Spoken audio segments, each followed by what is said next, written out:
On episode 655 of the 40 Plus Fitness Podcast, we bring back Matt Fitzgerald to discuss his book, How to Run the Perfect Race: Better Racing Through Better Pacing. You can find the full show notes for this episode at 40plusfitnesspodcast.com/655.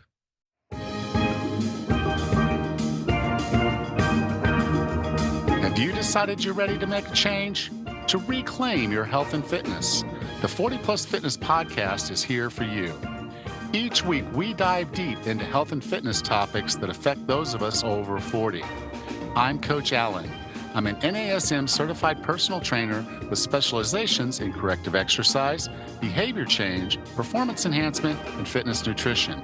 A Precision Nutrition Level 1 coach, a FAI certified functional age-linked specialist, and an OTA Level 2 online trainer.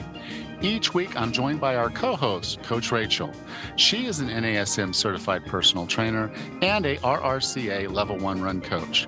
Let us be your coaches as you find your way on your health and fitness journey. All right, let's go.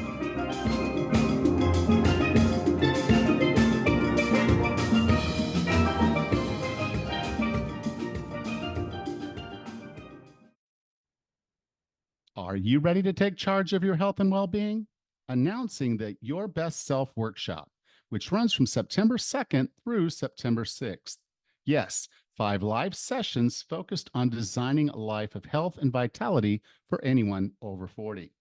Learn powerful mindset and motivation strategies to enhance your fitness journey. This workshop is designed to help you overcome challenges, set and achieve your goals, and sustain a healthy lifestyle. Experience the support and encouragement of a like-minded community and expert guidance every step of the way. Join us and transform your life with 40 Plus Fitness. Go to 40plusfitness.com/best. Register and start living your best life today. 40plusfitness.com/best. Hey, Raz, how are you? Good, Alan. How are you today? I'm excited. Oh, good. That's a good thing. Well, okay. So my wife is taking a woman's trip. They're all going to fly up to Calgary to see some friends that are down here part of the time. But so it's like we'll go up there and see their part of the world. Neat. There's wildfires and things like that. So I don't think it's going to Oh. be. They wanted to go to Jasper. They wanted to go to Banff, and so the Mhm. wildfires in BC might prevent some of the things they intended to do when they went up there. But she's going to head up there for a couple weeks. And so I was just in the store and I walked by the meat stand, the meat freezer, Mhm. and they had liver. Oh my. And so I go back to the guy because I've been in that same store and they've had liver, and I Mhm. I walked up to the front with it and they're like, no, that's my lunch. You Oh. can't buy that. So today I asked him, I saw it and I says, is this for sale? And he said yes, but I don't have a freezer here in my office, so I don't want it to thaw out just yet. So I Mhm. said, okay, what time do you close? And he told me, I'm like, okay, so when I get off work today, I can swing by there. God, I hope it's still there. Yeah. Buy some liver and onions because that's kind of the tradition. When my wife's away, I eat a lot more Oh. liver and onions. So I'm Oh pretty boy. excited to find some calf liver or beef liver in the freezer section at this particular store. So Well, as soon as we get done, I mean, not we get done, but as soon as I get done with my work day here, I'm mhm. swinging back by there and I'm buying it. That that sounds awesome. Yeah. Not So my favorite meal, but yeah, good for you for that's what I'm saying. Yeah, most got the people are like, what? opportunity. What? Yeah, and it is a thing.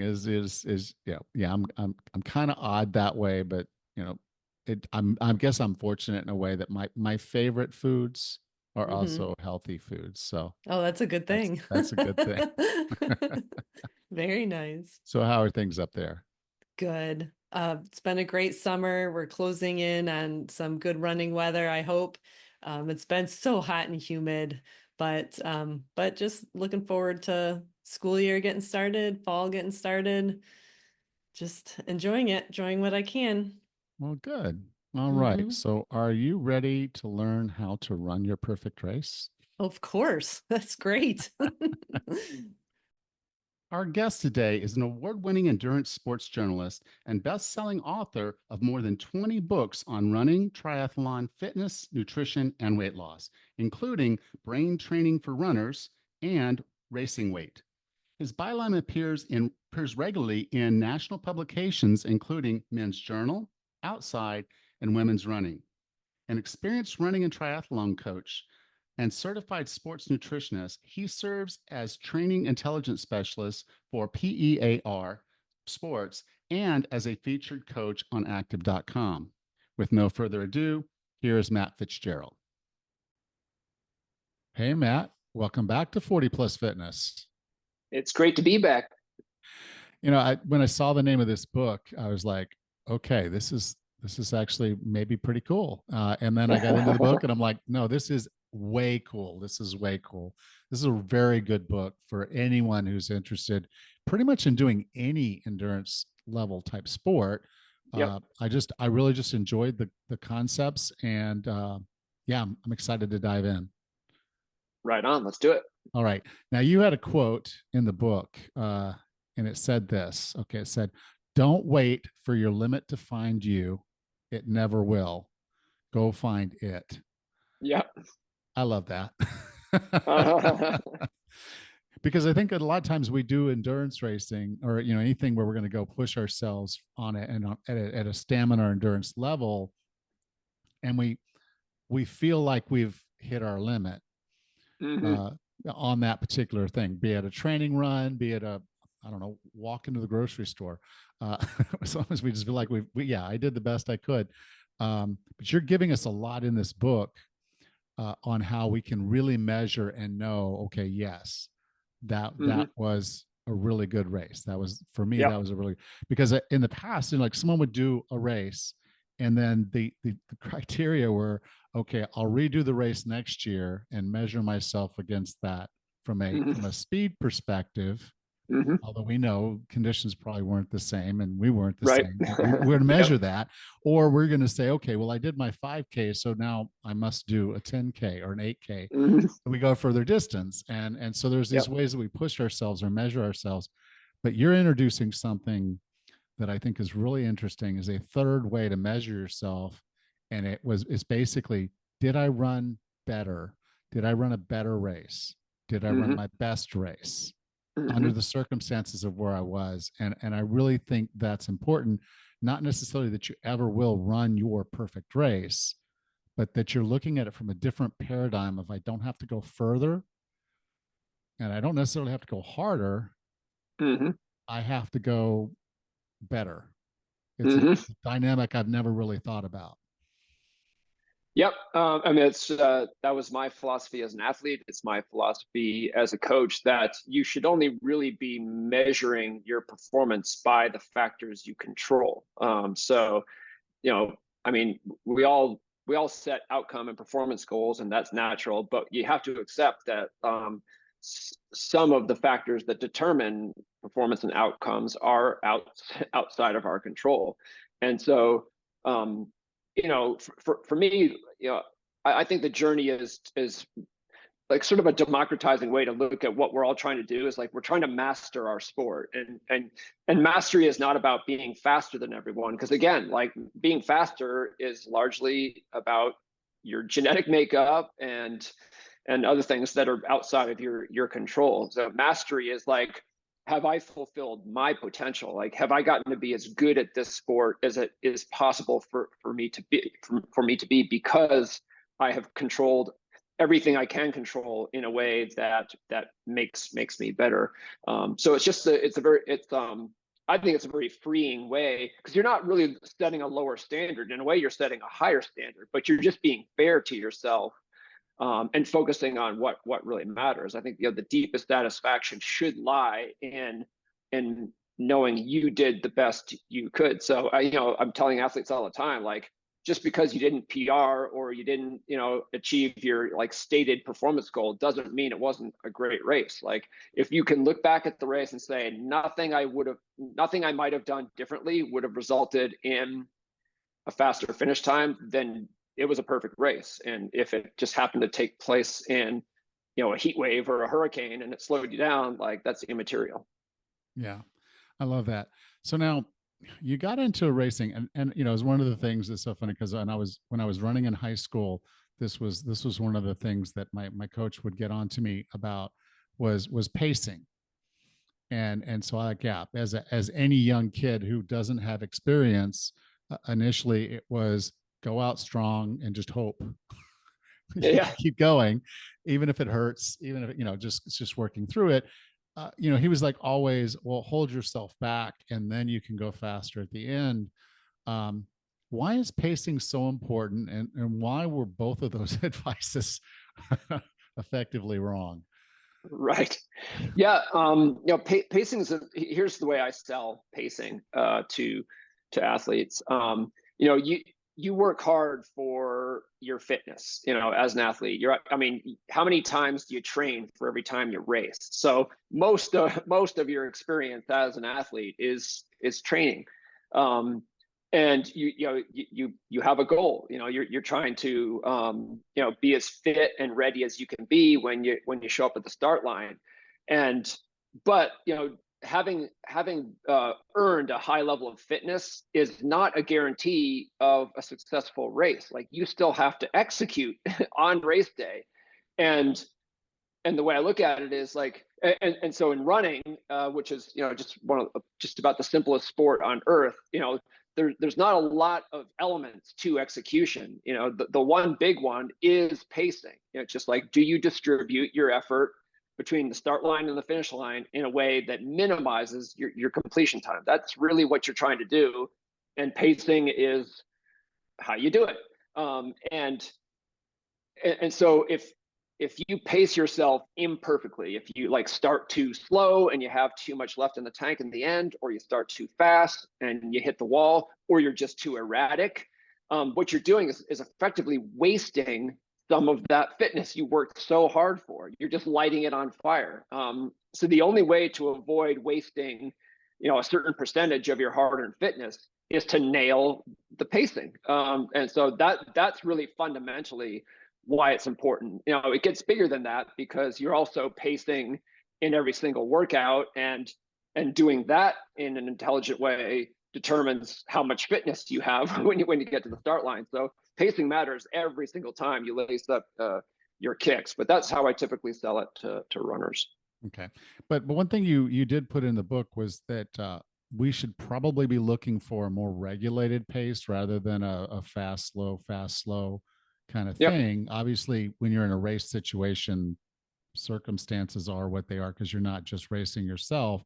But Yep. when you are just basically running your own race for yourself, why is it important for us to have a consistent pace rather than something else?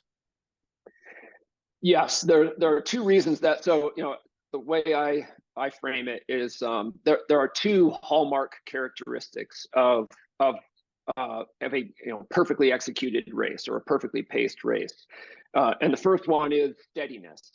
Now, no race is ever perfectly steady, and there's an important distinction to be made between like steady speed or pace and steady work rate. Work rate is basically how much oxygen you're consuming per minute, or how many calories you're burning per minute. And so that's the one that really needs to be steady. Now, if you're on a flat course with no wind, then a steady work rate is pretty much going to equal a steady pace. But on a more interesting course, with some topography and turns and wind and other competitors, then your pace might not be all that steady, necessarily, but you're still actually looking for a pretty steady work rate. And the two reasons that is desirable, or that you tend to get better outcomes if you are steadier in your pacing, is one is physiology. So we've probably all seen those charts where you look at like the pace that you can sustain for different durations. So you start at like 10 seconds, and like, well, that's an all-out sprint. So you can, whatever your top end speed is, you can do that for 10 seconds. And then you go out to 30 seconds. And you see the curve, right? It's dropping down. 30 seconds, that's 3 times as long as 10 seconds. You can't sustain quite the same, pretty close, but not, and then you take it out to a minute and the curve goes down more. Then you take it out to, 30 minutes and it keeps dropping. Now, if you're actually doing it kind of the other way around, so you go out and you run at, hop on a treadmill and you run at 6 minutes per mile, 6 miles per hour, and then you take it up to 6.5 and 7.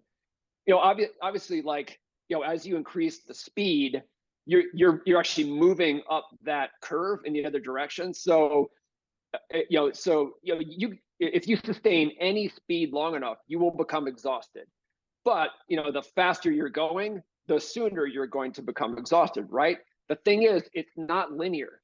So, every increment, every time you ratchet up the speed a little bit, you reduce your range to a non-linear degree.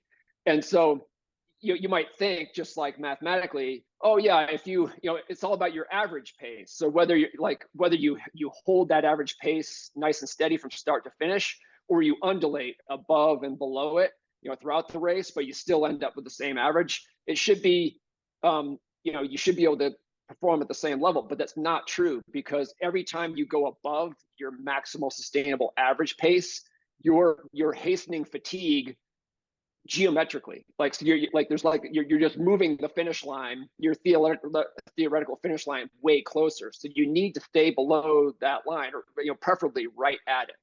So it's just like that nonlinear relationship between speed and sustainability is one reason you really want to keep a steady pace. And then the other one is really physics. There's nothing more costly energetically to a runner or a cyclist than accelerating. So the more erratic your pace is, the more time you're actually accelerating in a race. Like, think of it like an example, like walk run. Every time you get a nice little break when you walk, but then you have to accelerate back to a run. And that's another moment where you're just burning a lot of matches, because it's energetically wasteful to accelerate. So for both physiological reasons and physics reasons, a steady pace is, again, it's never going to be absolutely perfect, but you want to be moving in that direction. Okay, thank you for that. Now, as we work towards this perfect execution of pacing, you mentioned 3 areas where these are the areas we want to focus our attention so that we can be successful at becoming better runners and get closer to perfect execution of pace. And that was body awareness, toughness, and judgment. Could you take just a moment to go through each one of those, and maybe just a little bit about how we actually do that? Yes. Yeah. So there, I don't know if it's really hard to decide if an actual perfect race has been run, but for sure, like there are examples of races that are very close to perfect. One example I give in the book is Ethiopian legend Kenenisa Bekele's performance at the 2019 Berlin Marathon, where he missed the world record by 2 seconds, but it wasn't because he messed up. I mean, he like, that was absolutely as fast as he could go on that day. So like, if you look at the real athletes who actually do execute near perfect races, there's this assumption that pacing is simply like a superficial skill. It's like a skill like any other, and you just got to learn it. But what you notice is that it's most runners have 0 perfect races, and then runners who have 1 perfect race tend to have a lot of perfect races. So there's something different. Like a small number of athletes are hogging all the perfect races. So, then it's like, you want to open up the hood and ask, like, what's different about them? So for me, like, that's where it gets really interesting. Yes, pacing absolutely is a skill, and to a degree, you can develop it just like you would any other motor skill.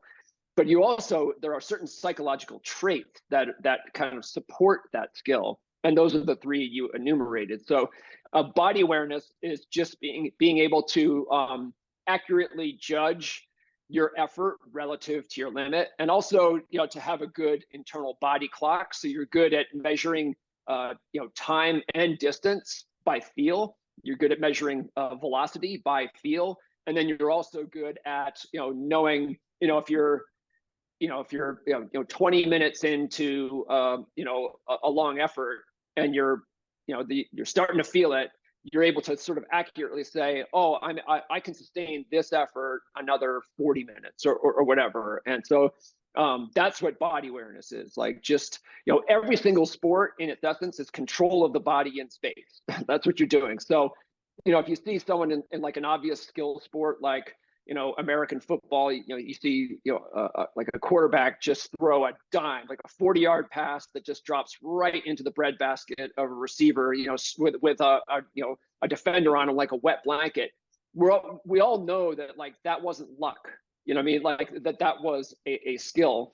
And running is very much the same. So, like, how does the quarterback consult his Garmin or an online calculator before he throws that pass? No, he does it by feel. And running really is very much the same. Like, you absolutely you pay attention to numbers, but like, to nail pacing, you have to be able to just feel your way to your limit on that day, and that's why body awareness is absolutely essential. And the second one is toughness. What's different about one of the things that's different about running vis-a-vis football or another sport is that the limit that we really encounter in the competitive context is perceptual in nature. It's not physiological. We are physiologically constrained. So, a runner with a VO2 max of 70 is going to be able to race faster than a runner with a VO2 max of 45 because they have a larger VO2 max. So they are less constrained by that important physiological variable. But in point of fact, like, when you actually go out and compete, you never, or you almost never, directly encounter these hard physiological limits. You approach them, but the limit you actually confront directly is perceived effort. Because, like, the closer you get to your limit, the more painful it becomes. And so there's just a limit to how deeply we can go into the pain cave and for how long.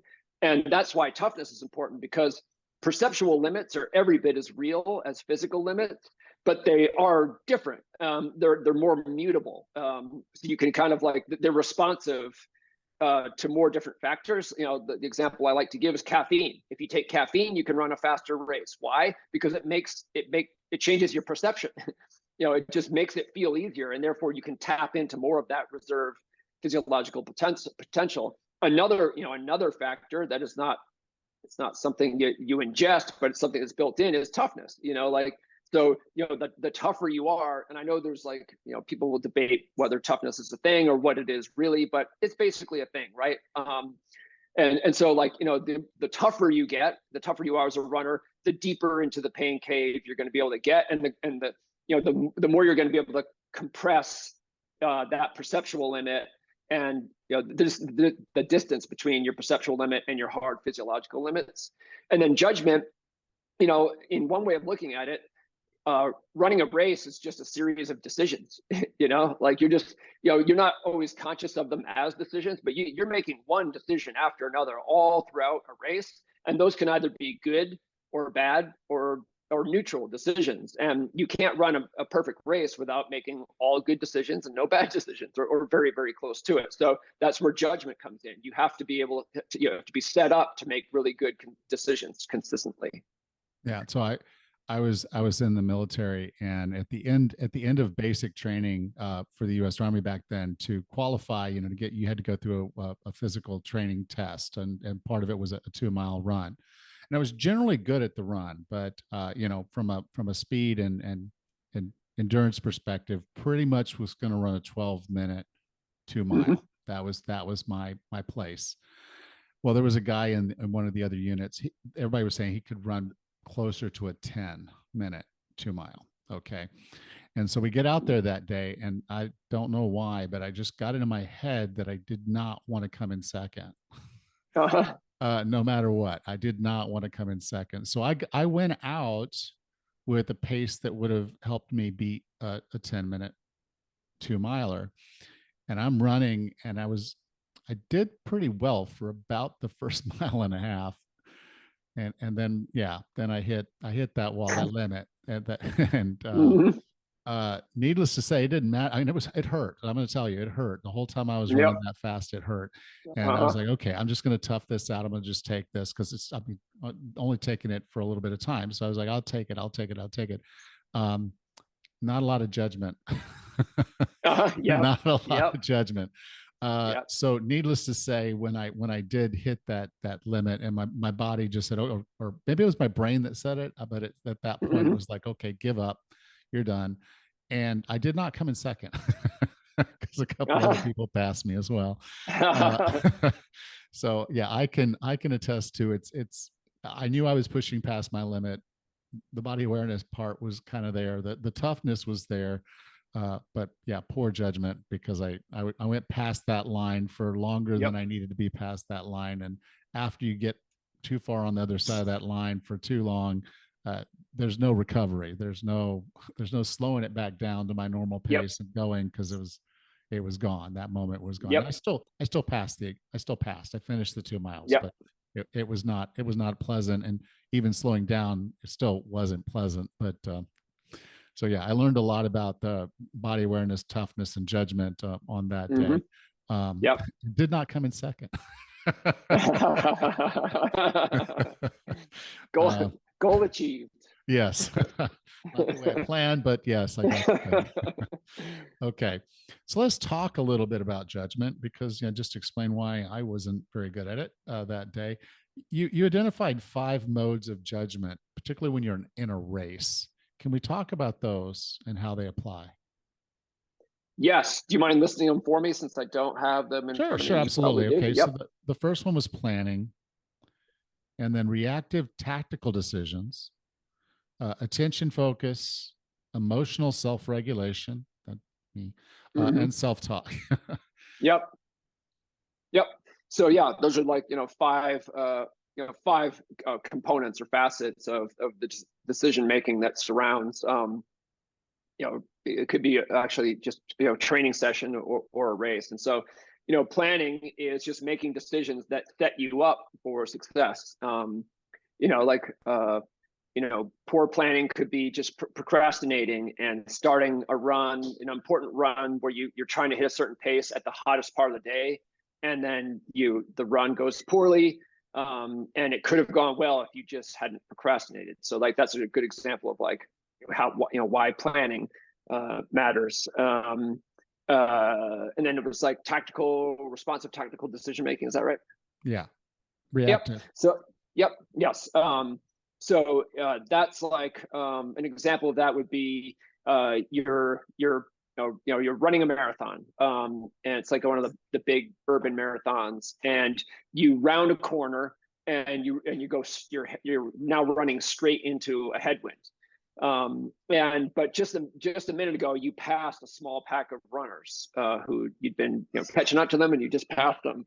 And now you're faced with a decision. It's like, ooh, I'm all alone here. Do I run into this headwind alone, or do I actually ease off the gas, let that pack that I just overtook re-overtake me and tuck in behind them to save some energy?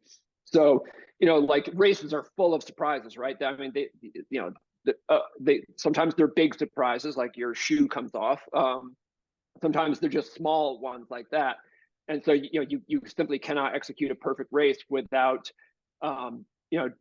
just reacting appropriately when these little surprises come up. So that's another one. Third one was emotional self-regulation. It Is the was third one. attention focus. Oh, attention. Yeah. So we you always have a primary focus of your attention, in every waking moment. And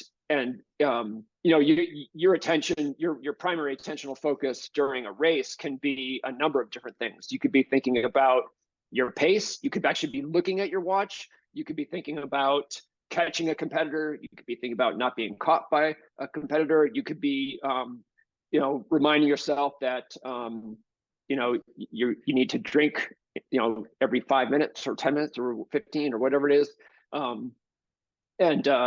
And so like you're sort of like your attention is rotating among, it's not like an infinite number of things. You can also be daydreaming, right?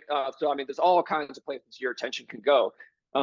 And if you look at this research is kind of cool, like very skilled racers, like what they're actually doing with their attention, is different, than what a lot of lower performers are doing. It tends to be more focused, so they're staying, it's not as like widely distributed.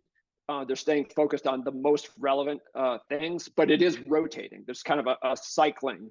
They just come back around and around with their attentional focus. And the research there is kind of large and growing. Like there are definitely like unhelpful and helpful things you can do with your attentional focus. Like like being excessively internal in your attentional focus tends to be harmful to performance. And like being focused on more like on the interface between your body and the environment is more helpful. Like putting a target on the back of the runner in front of you, or even things like just like chunking is what they call it. Like when the finish line seems unreachably far away, just breaking the race down into smaller chunks. That's another way of like using your attentional focus, helpfully. And then now we're on to emotional self-regulation. Yeah, that was my downfall. Yeah. That's a big one too, because I mean, you are going to experience intense emotions when you're racing. You just will. And so the idea is not to like shut it off and race like a robot. You can't do that. It's just to, again, like emotions are going to happen, but they can either be helpful or harmful to performance, or neutral. So you just want to be able to kind of steer your emotions in a way that just serves your interest. So the example I'm thinking of, the shoe falling off example was not arbitrary. So in my first Boston Marathon, the gun goes off. I take my first step, and the guy right behind me, the runner right behind me, catches my heel and takes my shoe off. Like I'm literally one step. I haven't even crossed the start line yet. And my shoe is completely off my foot. And I've got, thousands of runners like stampeding right behind me. So like instantaneously, it was this like, like I felt like a stab of panic. But like, right after that, I realized like panic is not going to be helpful to me. And so I had to just like make a, instantaneously like try to regulate that. And so my way of doing it was when you panic, you tend to make very bad decisions. And like I might have made the bad decision. It's like, oh my God, I'm going to be run over. I'm just going to run the rest of the race without my shoe on. But what I did is I actually just scooted off to the side of the course and told myself, take your time putting your shoe on right. It's okay. You haven't even officially started yet. So that's an example of emotional self-regulation, where it's not like don't feel the emotion. It's just like steer the emotion in service of your goals. And then what's number 5? Self-talk. Mm-hmm. That's another one that's absolutely automatic. So when you're in a race, there will be chatter inside your head. And once again, that the content of that chatter can either be helpful or harmful to performance, or neutral. And there's a lot of research in this area too, where certain modes of self-talk tend to be helpful and others not so much. Like catastrophizing would be an example of unhelpful self-talk, where you encounter some kind of problem in the race, and you immediately just leap to the worst possible consequences. It's like, oh, here we go again. This is what always happens to me. It's only going to get worse. I'm thinking of a race I ran when I was trying to break 2:40 in the marathon, and I started off at that pace, and I knew I was fit enough to do it, but for some reason I got only 5 or 6 miles into the race, and I'm like, this is not sustainable. Like I don't know why, but I've just started and the pace is not sustainable. And I had a bunch of unravelings in past marathons. So I started to have exactly that sort of very unhelpful self-talk. It's like, here we go again, another disaster, all that training. for nothing. Fortunately, I was able to kind of pull myself out of it again, like just kind of like by steering the emotion. And actually, sometimes you just, I mean, what I actually did is slow down in that instance, and it's like, well, what are you going to do? Here I am. Like, I could just like stubbornly persist at this pace that I know is I'm going to flame out at, or I could just dial it back to the fastest pace I really feel like I can sustain today. And I actually ended up coming back around and finishing back at my original pace, just because I hadn't let my emotions because I had used self-talk to keep myself on track. So yeah, all those 5 things are always going on, and it's useful to recognize that, like, you can control each one of them in ways that help you.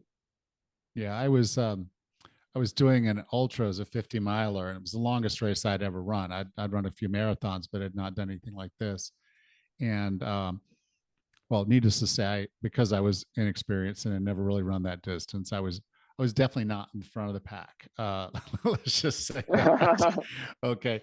And so, yeah, I got left. I mean, from the perspective of I'm on this horse trail running and there's no one else there. And they'd even closed down the aid stations. I was still going to finish before the cutoff, but there was no one at the aid station. I come up on an aid station. Again, nobody there, but there was a bottle of water.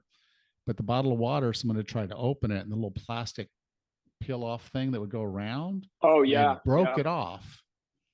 So I have a bottle of water sitting there that I can't drink. I can't, because I can't get it to open.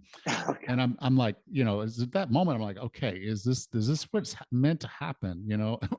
Like I can't get water. I have to have water to finish this race. And so I just sat there for a minute, telling myself, okay, just solve the problem. And it was like, okay. So I took that bottle and I bashed it against the side of a pine tree to pop the top off, had some water, and said, okay, let's go finish this thing. But you're Nice. absolutely right. Your body, everything's hurting, and self-talk steps in and says, okay, this is probably a good time to throw in the towel. Right. You tried. Yep. But everybody's gone. There's no one out here to support you. You're all alone. So it would have been an easy time for me to sit there and say, okay, I'm out, and then just kind of walked over and waited for someone to send a car for me or something. But no, I bashed the bottle, the jug against the side of a I love tree, it. popped the top off, had some water, and said, okay, let's get moving again.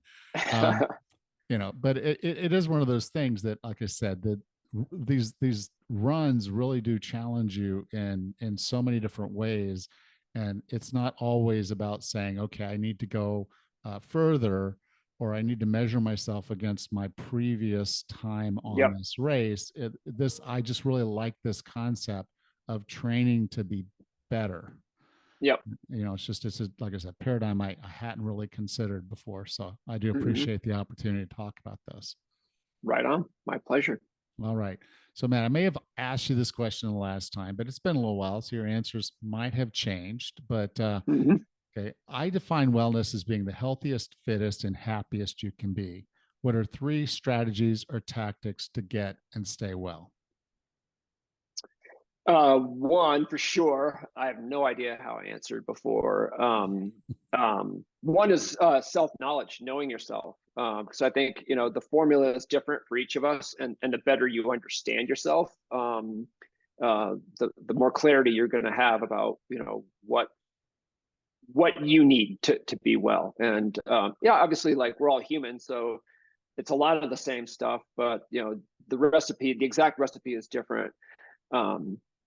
For each of us. I think number 2 would be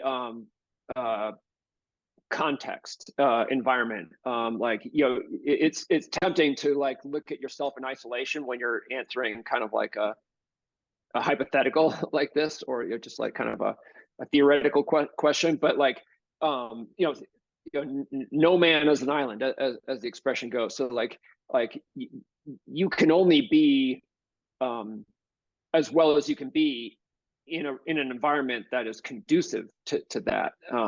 I made a decision since the last time we spoke to move from California to Flagstaff, Arizona, for exactly that reason. Like I knew this context. I knew what it would do for me in mind, body, and spirit. And so I put myself in this context, so I don't feel like I have to swim against the current to be well. And then I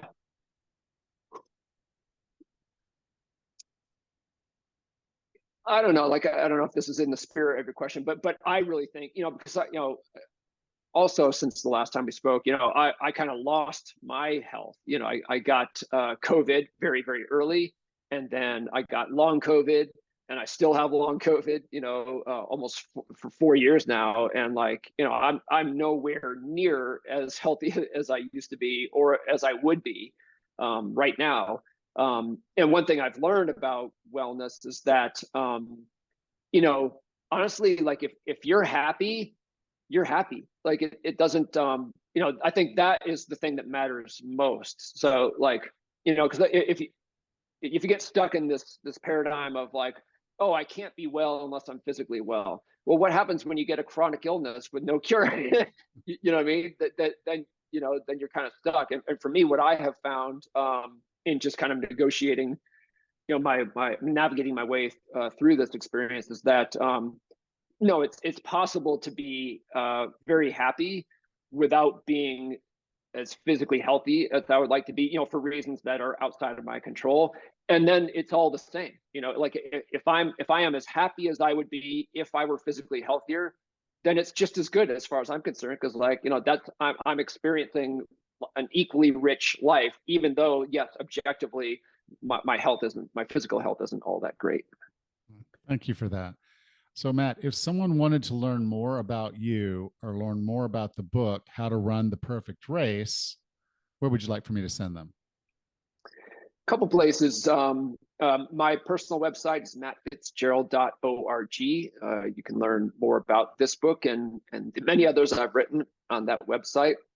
And then I should mention the reason I moved to Flagstaff was one reason, it was sort of my excuse for moving here, was to open up Dream Run Camp, which is like a year-round fantasy retreat for runners of all abilities. And so it's a rolling attendance format. You can come individually or with a friend or two anytime you like, subject to availability, and just camp out here. The minimum stay is 1 week. You can stay for up to 12 weeks and just kind of like go all the way as a runner, just like fully indulge your runner identity, and have coaching and have a team of specialists around you, and like beautiful trails to run on, all these cool amenities, and it's a little bit like living the life of a professional runner for a period of time. And so you can learn more about what I'm doing here at dreamruncamp.com.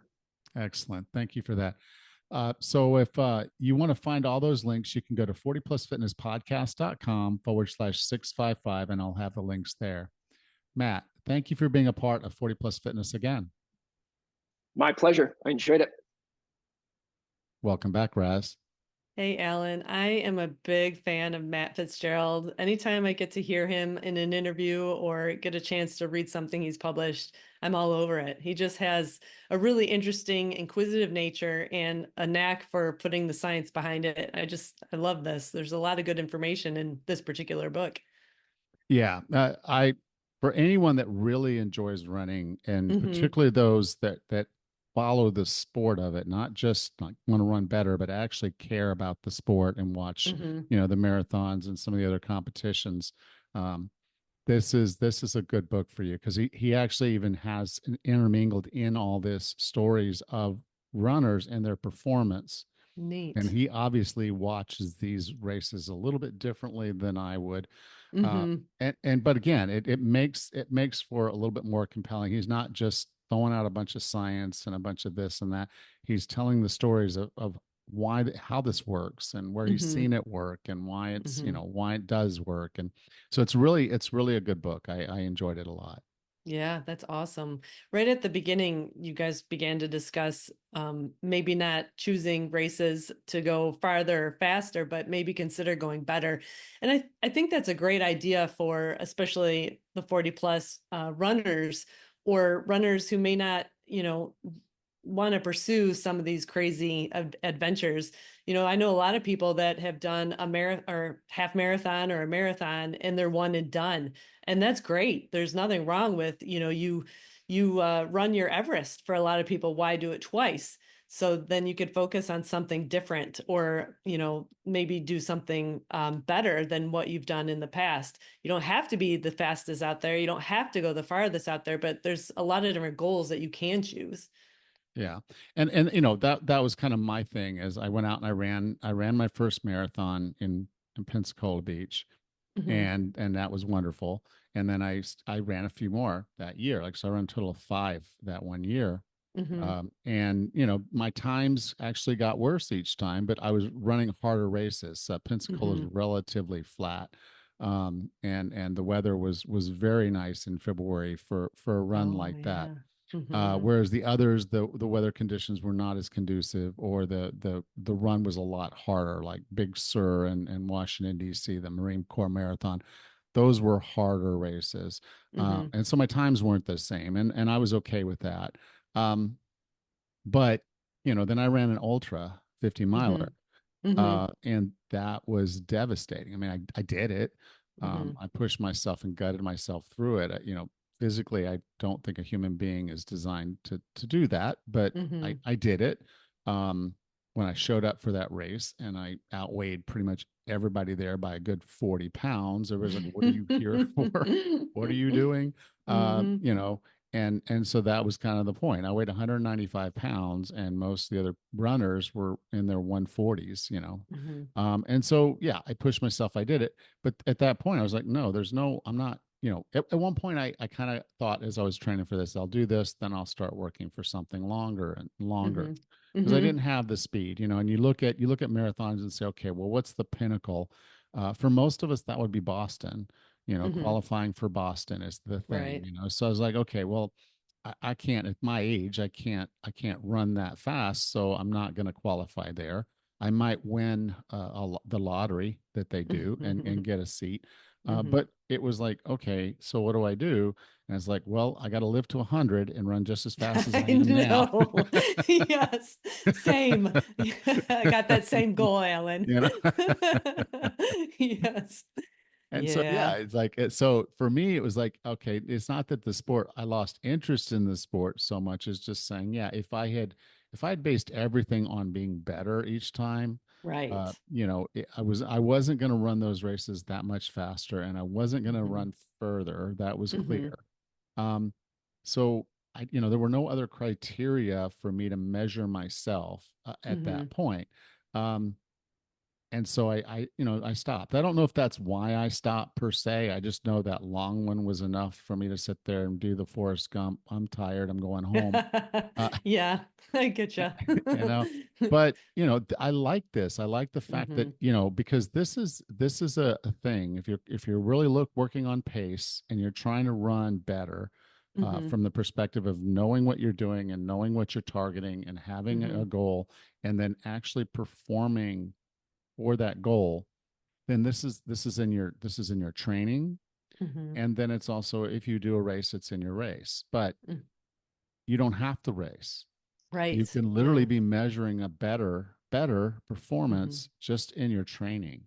Hmm.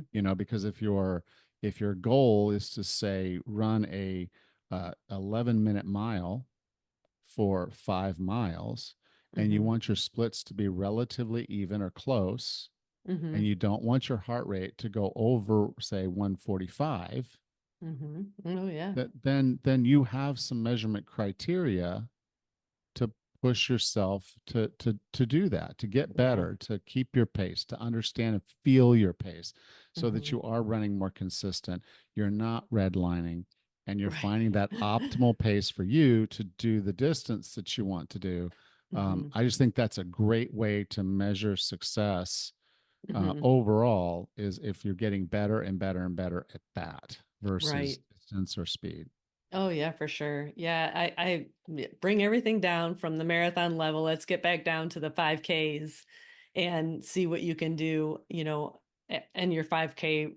I'm going to say race just because you can't go out every single day and train and do a mile or 2 miles or a 5K and get better every single day. I mean, training is training. Some days are slower days, some days are speed work, some days are hill work. I mean, there's still a lot of strategy into getting better at what you're trying to accomplish. So, maybe give yourself a quarter or a 6 months time period and set a date on a calendar, whether it's a race or just your local trail like I like to do, and see what happens. See if you can train to run a faster 5K, or keep your heart rate in the zone, or a consistently split 5K, or a negative split 5K. I mean, like, the variables are endless of what, you find meaning in for yourself. Yeah. And especially since COVID, where they're doing all these virtual Oh 5Ks, yeah. if you can Mm-hmm. find an area that is a good course, safe course for you to run, Mm-hmm. then you just sign up for something like that's fun. They'll send you a medal and a Sure. t-shirt, and Why then you go not? out and try to run your perfect 5K. Mm-hmm. Mm-hmm. Yeah, I think that would be so fun. The other part of your discussion I wanted to bring up too, at the very end of your discussion, you talked about the 5 modes of judgment. And number 5, he had a self-talk. You and I talk about mindset all the time, but he used a word that I absolutely love. It's catastrophizing. I can't pronounce it very well, but it is a really big word. And when we're out there doing our thing, when we're running, whether it's in a training run or a race, we do start to have that chatter comes in our head. I'm not fast enough. It's too hot, or I feel a blister. I mean, just anything can go sideways, and just ringing it back in, reining in those thoughts of yours to something more positive really does make a huge world of difference. Whether you're running a 5K or a marathon or an ultra marathon, paying attention to that self-talk is so important. And I just love that. That was great. Yeah. I flew in for the Marine Corps Marathon in Washington, D.C., and I was working Mm-hmm. in town. So that's why it was so convenient. I'm like, this is awesome. My company's going to fly me up here anyway. I just pay for an extra night of hotel, and I'm golden, right? Well, Sure. unfortunately, the airline lost my luggage. So I arrived Oh, on Friday, and on Saturday, they hadn't quite found it. oh So my I'm going to the gosh. expo, and I'm like, okay, I only thing I had was my running shoes, and that was really because I Oh just my didn't have gosh. enough money to have extra shoes laying around, to wear one and pack one. So I was wearing my running shoes, Mm-hmm. um, which was fine, but I Yeah. didn't have anything else. Oh, geez. Jeans and a sweatshirt was what I was wearing because the race was in October, so it No. was a little cool up there. But I had Uh, jeans and a sweatshirt, and so I no. went to the expo, and I was like, okay, I have to buy shorts, Mhm. socks, and they're giving me a t-shirt, but I don't like running in the t-shirt that they give me. Oh yeah, I have to no. earn that first in my mind. But so I bought a t-shirt, Mm-hmm. um, and then I was like, okay, but that was so expensive at that expo that I was like, Mm-hmm. "Ah." And when they first told me they lost the luggage, yeah, that internal voice was like, well, crap, you can't do this, Yes. and Mm-hmm. and so I was like, well, okay. So then I wake up Saturday morning and there's still no luggage. And I call them like, we still haven't found your luggage. And I'm like, okay. And I was in Washington D.C. This was pre-internet really, so there really weren't like you could go on and find running stores near me. you know, that wasn't there. Right. So I was like, Right. okay, I could probably ask at the desk about Uh, local running stores or sporting goods stores or something. But I was like, okay, um, I'm gonna go to the expo. And when I got there, yeah, they're selling all kinds of stuff at a mhm. marked up price. So it ended up, I think that trip ended up costing me more than I just bought my airfare. Oh, But it jeez. was one of those things, right? Had I let that little thing get into me, then Mm-hmm. I mean, I just said, okay, well, I'm just going to skip it. It wasn't meant to be. Mm-hmm. So I'll just skip this one. But I'm glad I did it because of how it was set up and what it was. Mm-hmm. It was the first like big race I'd ever done. Like there were 16,000 people running it. Yeah. So literally I was in the back because I knew my speed. Um, when they shot the gun, it took me 25 minutes to get to the start line. Yes. It's a lot of people ahead of you. Yeah. So we're just doing this little shuffle trudge up towards the Hmm. front. And it took about 25 minutes before I got to the actual starting line of the race. Hmm. Um, but I got there and I finished it, and I'm glad I did, because I would have kicked myself if I'd have let For not sure. having shorts or not having Hmm. this keep me from doing it. So, um, there is a lot that goes to running, and Hmm. as we go through all this, as you think about it, um, performance is really about the mind game of most of It this. is. When we're going through this, and Hmm. we can be our own worst enemy, Oh my gosh, yeah. on You, all of this. I love his idea of finding a perfect race, perfect pace for the perfect race. I love the concept of it, and it's something that we can strive for. But on the same day, like I can almost guarantee things are going to go sideways.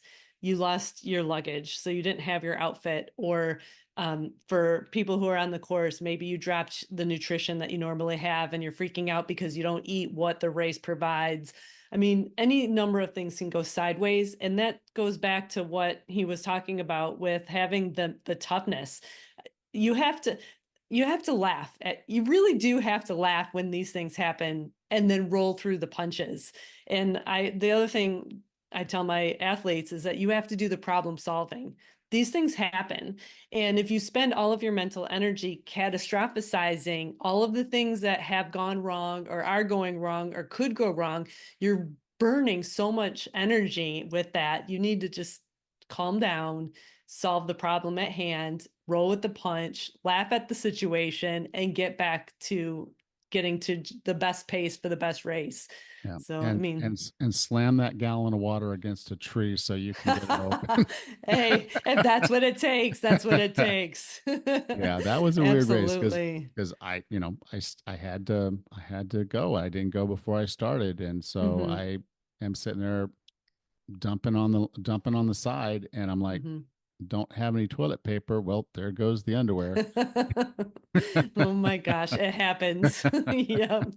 Yep. Crazy things happen on these races. The Yeah. longer they So go, the crazier it gets. right. So, it's just one of those things of saying you don't have to be the fastest runner. Hmm. You don't have to run the furthest distance. Hmm. You just need to feel really good about the race that you ran and know that you did the best that you could. 100%. Absolutely. That's great. All right. Well, I will talk to you next week. Okay. Great. Take care, Alan. You too. Thank Bye. you. Bye bye.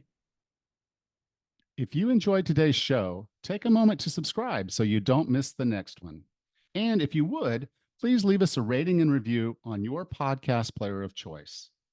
Next time on the 40 Plus Fitness podcast, we meet Gwendolyn Bounds and discuss her book, Not Too Late: The Power of Pushing Limits at Any Age. Until then, have a happy and healthy week.